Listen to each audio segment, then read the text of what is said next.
আসসালামু আলাইকুম। আজ আমরা পুরো জাতি একসঙ্গে স্মরণ করছি এমন একদিন যা এদেশের ইতিহাসে গভীর ছাপ রেখে গেছে। 5ই আগস্ট শুধু একটি বিশেষ দিবস নয়, এটি একটি প্রতিজ্ঞা, গণজাগরণের উপাখ্যান এবং ফ্যাসিবাদী শাসন থেকে জাতির পুনর্জন্মের দিন।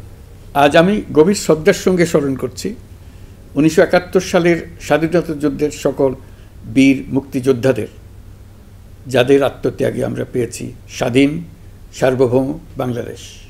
1971 সালে সাম্য, মানবিক মর্যাদা ও সামাজিক ন্যায় বিচার প্রতিষ্ঠার লক্ষ্যে এদেশের জনগণ সশস্ত্র মুক্তিযুদ্ধে অংশগ্রহণ করেছিল। লাখো প্রাণীর বিনিময়ে একটি স্বাধীন রাষ্ট্র প্রতিষ্ঠা হয়েছিল। কিন্তু স্বাধীনতার অর্ধ শতাব্দী পরেও এদেশের মানুষ সুবিচার ও গণতন্ত্র থেকে বঞ্চিত হয়েছে, বৈষম্যের শিকার হয়েছে।